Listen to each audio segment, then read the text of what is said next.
महान अभिनेत्री उर्मिला भट्ट। दोस्तों, पुरानी फिल्मों में ज़्यादातर बड़े बड़े एक्टर्स की माँ का रोल किया करती थी, जैसे कि अमिताभ बच्चन, शत्रुघ्न सिन्हा और यहाँ तक कि बहुत सारे बड़े जो अभिनेता थे पुराने दौर में।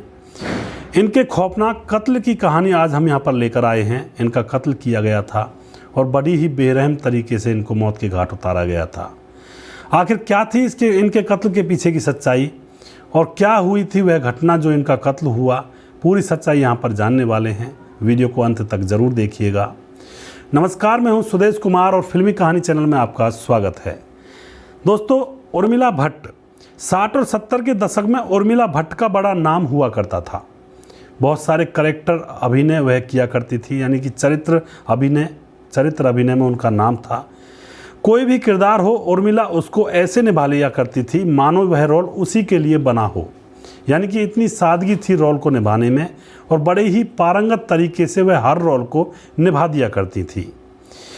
वैसे उर्मिला 1934 को देहरादून में पैदा हुई थी और यहीं पली बड़ी, मगर उनको शोहरत गुजरात में जाकर मिली थी। उनको एक्टिंग का शौक बचपन से ही था, इसी वजह से वो देहरादून छोड़कर राजकोट चली गई थी दोस्तों। और राजकोट में फोक डांसर और सिंगर के तौर पर संगीत कला एकेडमी ज्वाइन वहाँ पर जाकर कर लेती हैं और वहाँ पर अच्छी तरह से फोक डांस और संगीत वहाँ पर सीखने लगती हैं। इसके बाद उन्होंने गुजराती और राजस्थानी फिल्मों में काम करना स्टार्ट कर दिया था। वहाँ पर इनको अच्छे रोल मिलने लगे थे। यहाँ उनका नाम होने लगा था तो बॉलीवुड में भी इनकी खुशबू पहुँच जाती है कि एक ऐसी अभिनेत्री है जो हर रोल में अच्छी तरह से पारंगत तरीके से उस रोल को निभा लेती हैं। तो अब क्या होता है, 1967 में उनकी हिंदी फिल्म आई थी जिसका नाम था हमराज, और इस फिल्म से उन्होंने हिंदी सिनेमा में कदम रखा था और ये फिल्म हिट हो जाती है और फिर उन्होंने पीछे मुड़कर ज़िंदगी में कभी नहीं देखा। इस फिल्म में उन्होंने इतना अच्छा रोल किया, इतना अच्छा काम किया था, यह फिल्म भी हिट हो जाती है और वह खुद भी हिट हो जाती हैं। दोस्तों, उर्मिला जी को बड़े बड़े स्टार्स की माँ के रोल मिला करते थे, जो बड़े स्टार थे उस दौर में, यानी कि 60 और 70 के दशक में, जैसे कि शत्रुघ्न सिन्हा, अमिताभ बच्चन, धर्मेंद्र, जितेंद्र, शशि कपूर, ऋषि कपूर और प्रेम चोपड़ा, रंजीत, डैनी और हेमा मालिनी की भी माँ बनने का उन्होंने किरदार कई बार निभाया था। तो बड़े बड़े एक्टर जो होते थे उस दौर में उनकी माँ का रोल यह किया करती थी और आपने भी पुरानी फिल्मों में देखा होगा, इनका बड़ा ही बेहतरीन रोल हुआ करता था माँ के रोल में। इनकी यादगार फिल्मों की बात की जाए तो यहाँ पर अखियों के झरोखे से, गीत गाता चल, बेशरम, राम तेरी गंगा मैली, बालिका वधू, धुंध और अली बाबा मर्जीना, ये उनकी कुछ यादगार फिल्में हैं जिन फिल्मों में उन्होंने अच्छा बेहतरीन रोल किया था।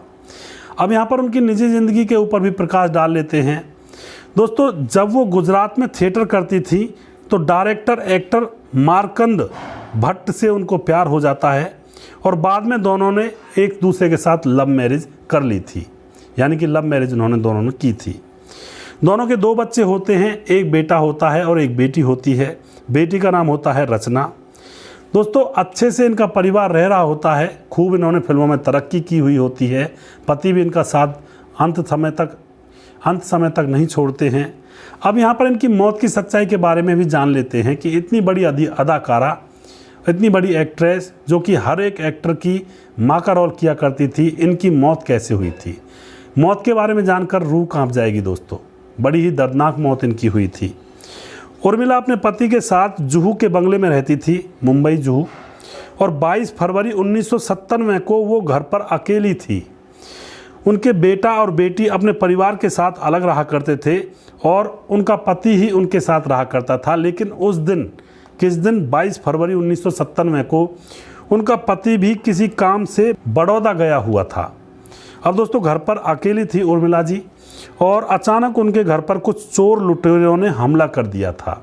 चोर लुटेरे घुस आए थे पीछे के दरवाजे से और उनको रस्सियों से बांध डाला था और फिर घर का सारा कैश और जेवरात उन्होंने वहां से लूट लिए थे।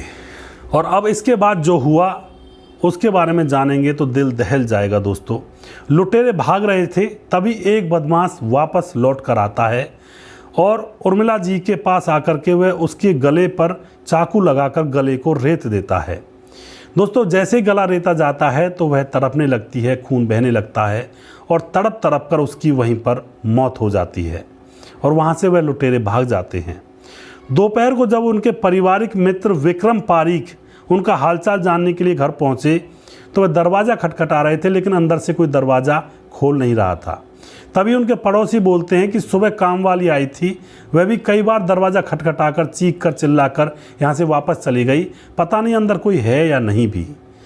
दोस्तों यहाँ पर अब जो वह दोस्त आए थे विक्रम पारीख, उनको कुछ शक होता है कि कोई घटना ना हो गई हो घर के अंदर। तो यहाँ पर वह पुलिस को बुलाते हैं और पुलिस को बुलाकर सारी घटना पुलिस को बयां करते हैं। इधर वह उनकी लड़की को बुलाते हैं, लड़की का नाम होता है रचना, उसको फ़ोन किया जाता है और पुलिस भी वहां पर पहुंच जाती है। और जब दरवाज़ा तोड़ा जाता है और अंदर जाया जाता है तो जाकर देखा जाता है कि उर्मिला खून से लथपथ पड़ी हुई थी और हाथ पैर बंधे हुए थे, उनकी मौत हो चुकी थी। दोस्तों ये बड़ा ही मार्मिक दृश्य था और पूरा इलाका डर से और शोक से दहल जाता है, आस पड़ोस के जो लोग होते हैं वो भी। तो एक अदाकारा जिसने पूरे जीवन भर लोगों का मनोरंजन किया, बड़े बड़े कलाकारों की मां का रोल किया और उसकी मौत बड़ी ही दर्दनाक होती है। आखिर उन लुटेरों की क्या दुश्मनी थी उस बुजुर्ग औरत के साथ जो उन्होंने उसका कत्ल कर दिया। सोना चांदी जेवरात तो वो ले ही जा रहे थे, तो वही ले जाते कम से कम। उस बुजुर्ग औरत को कम से कम मार के तो कोई नहीं जाता, लेकिन यहाँ पर ऐसी घटना हो जाती है। लोग घरों के अंदर भी सेफ नहीं हैं, थोड़ा सा सावधानी से सोएं। आज के ज़माने में कौन किसका है, कौन किसका बुरा सोचता है, कौन किसका दुश्मन है, इसका भी पता नहीं चलता है।